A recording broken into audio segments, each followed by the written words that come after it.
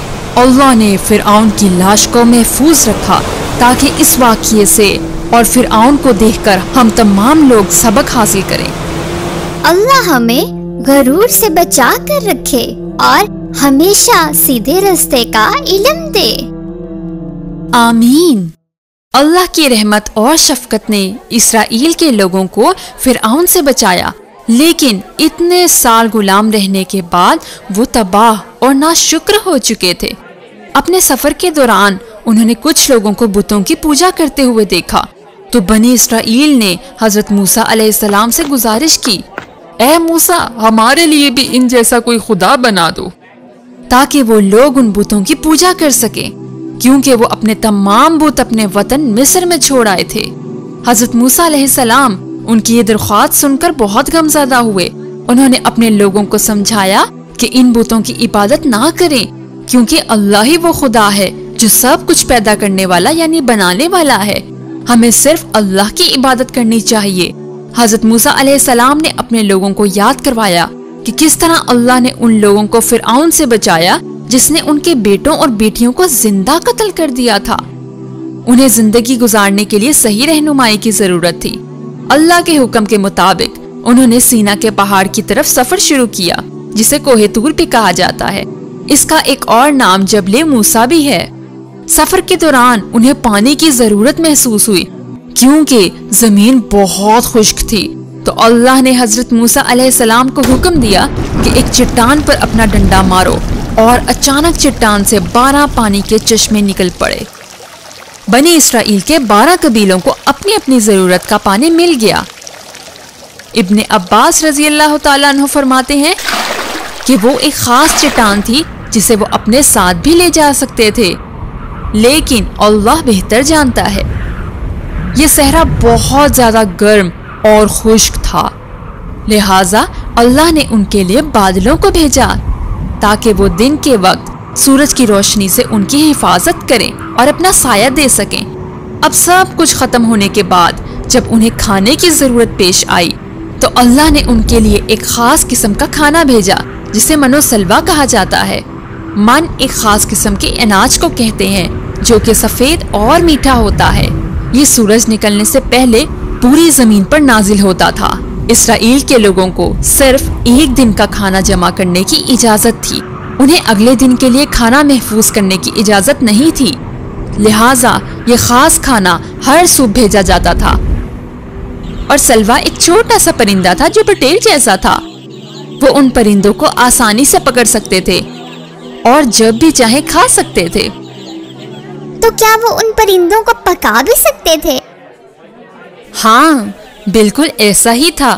حضرت موسیٰ علیہ السلام نے انہیں کہا کہ وہ اس بابرکت کھانے کو کھائیں، شکر گزار بنے اور صرف ایک اللہ کی عبادت کریں۔ اسرائیل کے لوگ بہت خوش قسمت تھے کیونکہ اللہ نے انہیں وہ تمام تحفے دیے جو ان سے پہلے کسی اور قوم کو نہیں دیے تھے۔ بہت لمبے سفر کے بعد آخر کار وہ کوہ طور کے جنوبی حصہ کے ایک مقام پر پہنچے۔ اللہ نے حضرت موسیٰ علیہ السلام کو اسی جگہ جانے کو کہا جہاں وہ پہلی بار اللہ سے ہم کلام ہوئے تھے۔ وہاں پہنچنے کے بعد انہیں وہاں رکنا تھا اور 30 دن تک روزے رکھنے تھے، لیکن جانے سے پہلے انہوں نے اپنے بھائی حضرت ہارون علیہ السلام سے گزارش کی کہ وہ بنی اسرائیل کی رہنمائی کریں۔ اب 30 دن روزے رکھنے اور عبادت کرنے کے بعد اللہ نے انہیں مزید 10 دن عبادت اور روزے رکھنے کو کہا۔ انہوں نے روزے اور عبادات میں کل ملا کر 40 دن گزارے۔ پھر انہوں نے اللہ سے التجا کی کہ وہ اللہ کو دیکھنا چاہتے ہیں۔ اللہ نے حضرت موسیٰ علیہ السلام کو کہا کہ وہ اتنی طاقت نہیں رکھتے کہ اسے دیکھ سکیں۔ پھر اللہ نے انہیں کہا کہ اپنے قریب پہاڑوں کی طرف دیکھو۔ جب اللہ نے ان پہاڑوں پر اپنی تھوڑی سی روشنی کی جھلک دکھائی تو وہ پہاڑ تباہ ہو گئے اور دھول بن گئے۔ حضرت موسیٰ علیہ السلام اپنے حواس کھو بیٹھے۔ تو کیا یہ مٹی ہماری آنکھوں کے لیے سرما یا کحل کے لیے استعمال ہوتی ہے؟ نہیں، وہ مٹی سرما نہیں ہے۔ سرما یا کحل سیاہ رنگ کے پتھر عصمت سے حاصل ہوتا ہے۔ سرما یا کحل آنکھوں کی خوبصورتی بڑھانے کے لیے بہت پرانی روایت ہے، یہاں تک کہ قدیم مصری آنکھوں کے لیے اسی طرح کا بناؤ سنگھار استعمال کرتے تھے۔ آپ کو پتا ہے کہ سرما یا کحل لگانا حضرت محمد صلی اللہ علیہ وآلہ وسلم کی سنت ہے۔ اب ہم کہانی کی طرف آتے ہیں۔ کچھ دیر بعد حضرت موسیٰ علیہ السلام کو ہوش آیا تو انہوں نے اللہ سے دعا کی اور معافی مانگی۔ اللہ نے حضرت موسیٰ علیہ السلام کو یاد کروایا کہ اس نے انہیں نبی کا شرف دے کر ان پر مہربانی کی ہے اور اللہ سے براہ راست بات کرنے کا شرف بخشا ہے۔ اللہ نے انہیں کہا کہ جو کچھ ان کے پاس ہے اس پر شکر کریں۔ پھر اللہ نے حضرت موسیٰ علیہ السلام کو پتھر پر کچھ ہدایات لکھ کر دیں جس سے وہ اپنے لوگوں کی رہنمائی کر سکے۔ یہ مذہبی کتاب تورات کا بھی حصہ ہے جنہیں مشہور 10 احکام کہا جاتا ہے۔ دوسری طرف حضرت موسیٰ علیہ السلام کی 40 دن غیر موجودگی میں ان کے لوگوں کے ساتھ بہت برا ہونے لگا۔ انہوں نے فیصلہ کیا کہ اب وہ زیورات کو اپنے پاس مزید نہیں رکھیں گے جو کہ وہ مصر چھوڑتے ہوئے مصریوں سے چرا کر لائے تھے، لہٰذا تمام لوگوں نے اپنے چوری شدہ زیورات جلانے کے لیے ایک جگہ پر اکٹھے کیے۔ ان لوگوں کے درمیان ایک برا آدمی بھی تھا جس کا نام سامری تھا، وہ بت بنانے میں ماہر تھا۔ اس نے ان تمام زیورات سے ایک خوبصورت اور سنہری رنگ کی گائے بنائی۔ اس کام کے دوران اس نے اپنے لوگوں کو متاثر کرنے کے لیے کچھ جادوئی کام بھی کیے۔ اس گائے میں ایک سوراخ تھا، سو جب ہوا چلتی تھی تو سوراخ کی وجہ سے ایک خاص قسم کی آواز پیدا ہوتی تھی۔ سامری نے اسرائیلی لوگوں کو قائل کیا کہ یہ سنہری گائے ہی جیتا جاگتا خدا ہے اور یہ آوازیں بھی خدا ہی بنا رہا ہے۔ کچھ لوگ اللہ تعالیٰ کو اور حضرت موسیٰ علیہ السلام کو بھول گئے۔ انہوں نے فوراً اس سنہری گائے کو اپنا خدا مان لیا۔ حضرت ہارون علیہ السلام نے اپنے لوگوں کو قائل کیا کہ وہ اس سنہری گائے کی عبادت نہ کریں۔ اس وقت تک وہ لوگ 3 حصوں میں بٹ چکے تھے۔ ایک گروہ کو اللہ اور اس کے نبیوں پر یقین تھا، دوسرے گروہ نے اس سنہری گائے کو اپنا خدا مان لیا، اور ان میں سے ایک گروہ ایسا تھا جو کافی کشمکش میں تھا، یعنی پریشان تھا۔ حضرت ہارون علیہ السلام نے ہر ایک کو سیدھا راستہ دکھانے کی کوشش کی۔ 30 دنوں کے بعد جب حضرت موسیٰ علیہ السلام ان لوگوں کے پاس پہاڑوں سے واپس نہ آئے تو لوگوں نے حضرت ہارون علیہ السلام سے ان کے بارے میں پوچھنا شروع کر دیا۔ انہیں لگا کہ شاید حضرت موسیٰ علیہ السلام پہاڑوں میں ہی وفات پا گئے ہیں، لہٰذا اب وہ سنہری گائے ہی ان کی آخری امید تھی۔ انہوں نے اس گائے کو خدا مان کر اس کی عبادت کرنے کا فیصلہ کر لیا۔ وہ 10 احکامات کب نازل ہوئے؟ جب حضرت موسیٰ علیہ السلام نے کوہ طور پر 40 دن قیام کیا تھا تب انہیں پتھر پر لکھے ہوئے یہ احکامات ملے تھے۔ کیا قرآن پاک میں ان 10 احکامات سے متعلق کوئی آیت ہے؟ کچھ علماء کہتے ہیں کہ سورہ انعام کی آیت نمبر 151 اور 152 میں تورات یا پرانی مقدس تورات کے 10 احکامات کا ذکر ہے۔ اب ہم دوبارہ کہانی کی طرف آتے ہیں۔ ان 10 احکامات کو حاصل کرنے کے بعد جب حضرت موسیٰ علیہ السلام اپنے لوگوں کے پاس واپس آنے لگے تو اللہ نے انہیں اس سنہری گائے اور لوگوں کے رویے کے بارے میں بتایا۔ جب انہیں اس بات کا علم ہوا کہ انہوں نے اللہ کی بجائے اس سنہری گائے کو خدا مان لیا ہے تو وہ بہت غمگین اور غصہ ہوئے۔ وہ فوراً اپنے لوگوں کے پاس آئے۔ غصے سے انہوں نے لکھے ہوئے تمام احکامات کو پھینک دیا۔ جب انہوں نے اپنے بھائی حضرت ہارون علیہ السلام کو دیکھا تو وہ آپے سے باہر ہو گئے۔ انہوں نے انہیں بالوں اور داڑھی سے پکڑا اور لوگوں کی طرف گھسیٹتے ہوئے لے گئے۔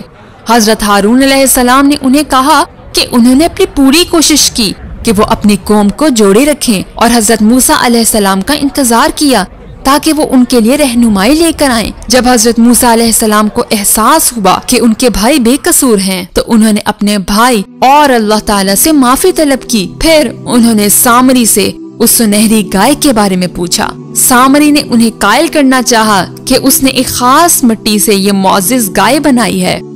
اس نے کون سی خاص قسم کی مٹی کا استعمال کیا تھا؟ کچھ علماء کہتے ہیں کہ یہ مٹی حضرت موسیٰ علیہ السلام کے پیروں کی مٹی تھی، اور کچھ کہتے ہیں کہ یہ حضرت جبرائیل علیہ السلام کے گھوڑے کی پیروں کی مٹی تھی، اور کچھ علماء کہتے ہیں کہ یہ صرف حضرت موسیٰ علیہ السلام کو قائل کرنے کے لیے ایک جھوٹ کہا گیا تھا۔ لیکن اللہ سب سے بہتر جانتا ہے۔ اس کے یہ جھوٹے بہانے سن کر حضرت موسیٰ علیہ السلام نے اس پر لعنت کی۔ اس دن سے نہ ہی کوئی اس کے قریب آ سکا اور نہ ہی کوئی اسے چھو سکا۔ مجھے مت ہاتھ لگاؤ، مجھے مت ہاتھ لگاؤ، مجھے مت ہاتھ لگاؤ۔ وہ مرتے دم تک لوگوں سے یہی چیخ چیخ کر کہتا رہا۔ حضرت موسیٰ علیہ السلام نے اس سنہری گائے کے ٹکڑے ٹکڑے کر کے اسے جلا دیا اور پھر اسے دریا میں پھینک دیا۔ جب ان کا غصہ تھوڑا ٹھنڈا ہوا تو انہوں نے وہ لکھی ہوئے ہدایات اٹھائیں، کیونکہ وہ بنی اسرائیل کے رہنمائی کی ہدایات تھیں۔ کسی بت کی پوجا کرنا ایک بہت بڑا جرم ہے۔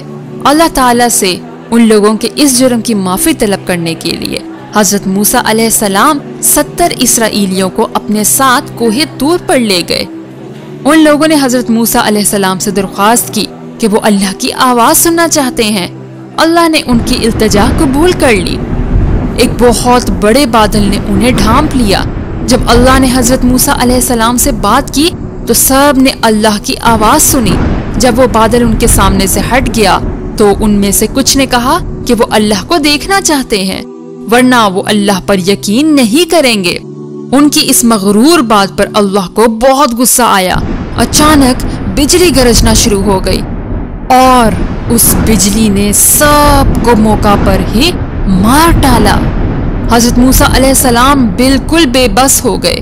انہیں کچھ نہیں معلوم تھا کہ کیا کرنا ہے۔ انہوں نے اللہ تعالیٰ سے التجا کی کہ سب کو نہ مارے، کیونکہ بنی اسرائیل میں اچھے لوگ بھی تھے۔ اگر وہ اپنے لوگوں کے پاس اس طرح واپس جائیں گے تو کوئی بھی ان پر یقین نہیں کرے گا۔ اللہ نے ان کی دعا قبول کر لی اور وہ 70 لوگ دوبارہ زندہ ہو گئے۔ ان تمام لوگوں نے اللہ سے اپنے گناہوں کی معافی مانگی۔ پھر اللہ نے بنی اسرائیل کے لیے ایک بہت سخت حکم سنایا۔ حضرت موسیٰ علیہ السلام اپنے لوگوں کے پاس واپس آئے اور کہا کہ ایک دوسرے کو مار ڈالو۔ اللہ تعالیٰ سے اپنے گناہوں کا ازالہ کرنے کا یہی ایک طریقہ ہے کہ اس کے حکم کو مانا جائے۔ یہ بنی اسرائیل کے لیے بہت ہولناک منظر تھا۔ انہوں نے اپنے ہی لوگوں کو مارنا شروع کر دیا۔ باپوں نے اپنے بیٹوں کو مار ڈالا، بیٹوں نے اپنے باپوں کو مار ڈالا اور بھائیوں نے اپنے بھائیوں کو مار ڈالا۔ اللہ تعالیٰ نے اس طرح کا حکم کیوں سنایا؟ کیونکہ وہ لوگ ناشکر تھے۔ وہ بار بار اللہ اور اس کے نبیوں سے انکار کر رہے تھے۔ ان لوگوں نے سنہری گائے کو خدا مان کر تمام حدیں پار کر دی، جبکہ اللہ انہیں منو سلوا جیسے کھانے سے نوازتا رہا، سمندر میں خشک زمین جیسے معجزے دکھاتا رہا اور بادلوں سے ان کی حفاظت کرتا رہا۔ جب حضرت موسیٰ علیہ السلام اور حضرت ہارون علیہ السلام نے یہ خوفناک منظر دیکھا تو انہوں نے اللہ کی خدمت میں اپنے ہاتھ اٹھائے اور بنی اسرائیل کے لیے معافی طلب کی، ورنہ بنی اسرائیل کی قوم تباہ و برباد ہو جاتی۔ اللہ نے ان کی دعا قبول کر لی۔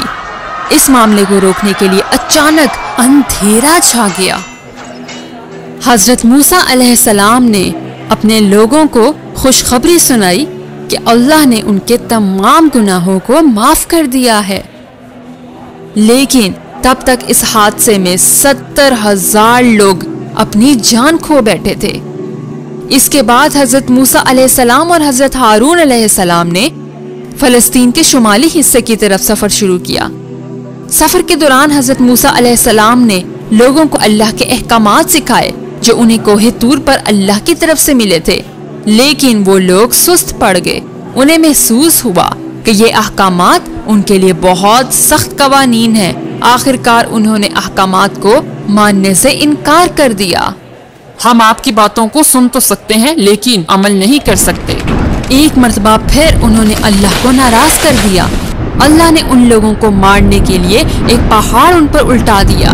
وہ سب بہت خوفزدہ ہو گئے اور فوراً اللہ کے سامنے سجدے میں گر گئے اور معافی طلب کی۔ جب انہوں نے اللہ سے یہ وعدہ کیا کہ وہ اس کے تمام احکامات مانیں گے تو اللہ نے انہیں بچا لیا۔ مصر سے نکل کر 1 سال سے بھی زیادہ سفر کرنے کے بعد وہ لوگ علاقہ فاران میں پہنچے۔ اب حضرت موسیٰ علیہ السلام نے بنی اسرائیل کے 12 قبیلوں کے 12 سرداروں کو منتخب کیا اور انہیں اس جگہ کے بارے میں معلومات حاصل کرنے کے لیے فلسطین بھیج دیا۔ بنی اسرائیل کے 12 قبیلے کیسے بنے؟ حضرت اسرائیل علیہ السلام یا حضرت یعقوب علیہ السلام کے 12 بیٹے تھے۔ بعد میں ان تمام بیٹوں کے اپنے قبیلے تھے۔ ان 12 سرداروں نے فلسطین کی طرف اپنا سفر شروع کیا۔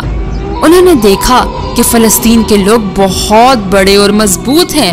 ان میں سے 10 سردار ڈر گئے، لیکن ان میں سے 2 سردار بہت بہادر تھے۔ ایک بہادر شخص کا نام یوشع علیہ السلام تھا، جنہیں انگریزی میں جوشوا کہتے ہیں۔ جب بنی اسرائیل کے لوگوں کو فلسطین کے طاقتور لوگوں کے بارے میں پتا چلا تو انہوں نے وہاں جانے اور ان لوگوں سے لڑنے سے انکار کر دیا۔ حضرت موسیٰ علیہ السلام نے انہیں کہا، یہ زمین اللہ کی طرف سے ان کے لیے تحفہ ہے، سو ان کے لیے اسے جیتنا بہت آسان ہوگا۔ ان 2 بہادر سرداروں نے بھی ان لوگوں کو قائل کرنے کی کوشش کی کہ وہ فلسطین پر حملہ کریں، لیکن بنی اسرائیل کے لوگ غدار تھے۔ انہوں نے فلسطین سے جنگ کرنے سے انکار کر دیا، حتیٰ کہ انہوں نے حضرت موسیٰ علیہ السلام سے کہا، اگر دشمن اس شہر سے باہر نہیں نکلتا تو ہم وہاں نہیں جائیں گے۔ آپ اور آپ کا رب ان سے لڑیں اور ہم تو یہیں پر ہی بیٹھیں گے۔ اس بات نے حضرت موسیٰ علیہ السلام کو بہت غصہ چڑھا دیا۔ انہوں نے اپنے لوگوں کو اس نافرمانی پر لعنت کیا، لہٰذا اللہ نے انہیں سزا دی اور انہیں 40 سال تک اس زمین سے دور رکھا جس کا ان سے وعدہ کیا گیا تھا، حتیٰ کہ وہ فلسطین کا رستہ تک تلاش نہ کر سکے۔ انہوں نے یہ موقع بھی کھو دیا۔ ہاں، اللہ نے انہیں ایک خوبصورت زندگی گزارنے کے بہت موقع دیے، لیکن انہوں نے ہمیشہ اللہ کا حکم نہ مان کر اپنا ہی نقصان کیا، اپنی ہی قسمت خراب کی۔ اب وہ لوگ جگہ جگہ گھوم رہے تھے۔ اب 40 سال تک ان کے لیے ایک سخت زندگی کا آغاز ہوا۔ تو کیا اللہ تعالیٰ نے انہیں منو سلوہ جیسا کھانا بھی بھیجنا بند کر دیا؟ نہیں، اللہ بہت مہربان اور رحم کرنے والا ہے۔ اس نے وہ معجزاتی کھانا بھیجنا نہیں روکا، لیکن کچھ وقت کے بعد لوگوں نے حضرت موسیٰ علیہ السلام سے گزارش کی کہ وہ ان کے لیے مختلف طرح کے کھانوں کا بندوبست کریں، جس طرح وہ مصر میں کھانے کے عادی تھے۔ حضرت موسیٰ علیہ السلام یہ سن کر حیران ہوئے اور غمزدہ ہو گئے۔ پھر انہوں نے لوگوں سے کہا کہ وہ اس طرح کا کھانا حاصل کرنے کے لیے کسی بھی شہر میں چلے جائیں۔ کچھ علماء کہتے ہیں کہ انہوں نے بحر عقابہ کے شمال میں ایلیا میں رہنا شروع کر دیا۔ ان دنوں ایک بہت نیک آدمی تھا، وہ بہت قریب اور ایماندار تھا۔ وہ ہمیشہ اللہ پر ہی بھروسہ کرتا تھا۔ اس نے مرتے وقت اللہ سے التجا کی کہ وہ اس کی بیوی، اس کے اکلوتے بیٹے، اس کے گھر اور اس کے گائے کے بچے کا خیال رکھے۔ اسی حیرت میں اس نے اپنی بیوی سے کہا، گائے کے بچے کو جنگل میں لے جاؤ اور وہاں چھوڑ دو، کیونکہ میں اپنے لوگوں پر یقین نہیں کرتا، وہ خود غرض اور لالچی ہیں۔ کچھ سالوں بعد جب وہ لڑکا بڑا ہوا تو اس کی ماں نے اسے بتایا، تمہارے والد نے تمہارے لیے اللہ کے بھروسے ایک گائے کا بچہ چھوڑا تھا جو کہ اب تک بڑا ہو گیا ہوگا۔ بیٹا بہت حیران ہوا اور پوچھا، وہ کہاں ہے؟ اس نے اپنے بیٹے کو نصیحت کی کہ اپنے باپ کی طرح بننا، اللہ پر یقین رکھو اور جا کر اسے ڈھونڈو۔ اس نے ایک رسی لی اور جنگل میں چلا گیا اور اللہ کے سامنے سجدے میں گر گیا۔ جب اس نے اپنا سر اٹھایا تو اس نے دیکھا کہ ایک پیلے رنگ کی گائے اس کی طرف آ رہی تھی۔ وہ بہت خوش ہوا اور گائے کو اپنے ساتھ لے آیا۔ سوائے اس جوان شخص کے اور اس کی ماں کے کوئی اور اس گائے کے قریب نہیں آ سکا۔ وہ اپنے روزگار کے لیے اس پر لکڑیاں بیچتا تھا۔ انہی دنوں ایک امیر آدمی کی موت ہو گئی جس کی نہ کوئی اولاد تھی، صرف ایک برا بھتیجا تھا جس نے جائیداد حاصل کرنے کے لیے اپنے چاچا کا قتل کر دیا اور اپنے چچا کی لاش کسی کے گھر کے آگے پھینک دی اور ان لوگوں پر الزام لگانا شروع کر دیا اور لڑنا شروع کر دیا۔ آخر کار انہوں نے فیصلہ کیا کہ وہ حضرت موسیٰ علیہ السلام کے پاس اس مسئلے کا حل نکالنے جائیں گے۔ حضرت موسیٰ علیہ السلام نے اللہ کا حکم سنایا کہ ایک گائے کو قربان کیا جائے اور اس لاش کو گائے کے گوشت کے ایک ٹکڑے کے ساتھ لگایا جائے۔ وہ مردہ شخص دوبارہ زندہ ہوگا اور اپنے قاتل کا نام بتائے گا۔ ہر کوئی اس بات پر ہنسنے لگا۔ اللہ نے اس مسئلے کو حل کرنے کے لیے گائے کو کیوں چنا؟ ان لوگوں کا امتحان لینے کے لیے، کیونکہ وہ لوگ دل سے ابھی بھی گائے کو خدا مانتے تھے۔ اس لیے اللہ جانتا تھا کہ اس مسئلے کے حل کے لیے گائے کی قربانی کرنا ان لوگوں کے لیے آسان نہیں ہوگا۔ اس موقع پر اگر وہ صرف گائے کی قربانی کر دیتے تو مسئلہ بہت آرام سے حل ہو جاتا، لیکن ان لوگوں نے اسے مشکل اور پیچیدہ بنا دیا، لہٰذا اللہ نے ان کے لیے اسے اس سے بھی زیادہ مشکل بنا دیا۔ انہوں نے حضرت موسیٰ علیہ السلام سے بہت سارے سوال کرنا شروع کر دیے کہ گائے کس طرح کی ہوگی۔ انہوں نے کہا اپنے رب سے کہو کہ وہ ہمیں گائے کے متعلق تمام باتیں واضح کر کے بتائے۔ حضرت موسیٰ علیہ السلام نے انہیں بتایا کہ نہ وہ زیادہ بوڑھی ہوگی اور نہ ہی بہت جوان۔ یہ جواب ان لوگوں کو تسلی نہ دے سکا۔ اپنے رب سے پوچھو کہ وہ ہمیں گائے کا رنگ بتائے۔ حضرت موسیٰ علیہ السلام نے بتایا کہ وہ بہت خوشگوار اور چمکتے ہوئے پیلے رنگ کی گائے ہوگی۔ ان لوگوں نے اسے اور مشکل بنا دیا۔ اپنے رب سے کہو کہ وہ گائے کے بارے میں بالکل واضح بتائے، کیونکہ ہمیں تو تمام گائیں ایک جیسی لگتی ہیں۔ اللہ نے انہیں بتایا کہ اس طرح کی گائے ڈھونڈنا بہت مشکل کام ہے۔ وہ گائے کسی کھیتی باڑی میں استعمال نہیں کی گئی، لیکن وہ بہت صحت مند اور ہر عذر سے پاک ہے۔ آخر کار انہوں نے اس طرح کی گائے تلاش کر لی جو کہ اسی یتیم بچے کے پاس تھی۔ ان لوگوں نے اس گائے کو خریدنا چاہا، لیکن وہ لڑکا اور اس کی والدہ گائے کو بیچنا نہیں چاہتے تھے۔ آخر کار وہ اس بات پر راضی ہو گئے اور انہوں نے کہا کہ ہمیں اس گائے کے بدلے اتنا ہی وزن میں سونا دے دیا جائے۔ بنی اسرائیل کے لوگوں کے پاس اس کے علاوہ اور کوئی راستہ نہیں تھا، لہٰذا انہوں نے وہ گائے خرید لی، لیکن ان کے دل اتنی خوبصورت پیلی گائے کو قربان کرنے کے لیے نہیں مان رہے تھے۔ آخر کار انہوں نے اللہ کا حکم مان لیا اور وہ مردہ شخص اٹھا اور اپنے قاتل کا نام بتایا۔ حضرت موسیٰ علیہ السلام نے لوگوں کو حکم دیا کہ اس قاتل کو مار دیا جائے۔ آج کے بعد میں کبھی زیادہ سوال نہیں پوچھوں گا تاکہ زیادہ مشکل نہ کھڑی ہو۔ ماشاء اللہ، اس کہانی سے ہمیں یہی سبق ملتا ہے۔ اگر میرے والدین مجھے کچھ کرنے کا کہیں گے تو میں فوری کر دوں گا۔ میں اپنے والدین سے کبھی کوئی سوال نہیں پوچھوں گا، انشاءاللہ۔ انشاءاللہ۔ میں آپ کو ایک اور اچھی کہانی سناؤں گا۔ کچھ علماء کہتے ہیں کہ یہ واقعہ بحر عقابہ کے شمال میں ایلیاہ میں پیش آیا۔ اللہ تعالیٰ نے اپنی عبادت کے لیے جمعہ مقرر کیا، لیکن اسرائیل کے لوگوں نے ہفتے کو عبادت کے لیے پسند کیا۔ عبادت کے دن کا مطلب ہے پاک مذہبی دن۔ اس دن ان لوگوں کو کسی قسم کا کام کرنے کی اجازت نہ تھی، یہاں تک کہ انہیں جمعے کا سورج غروب ہونے سے لے کر ہفتے کا سورج غروب ہونے تک شکار اور مچھلیاں پکڑنے کی اجازت نہیں تھی۔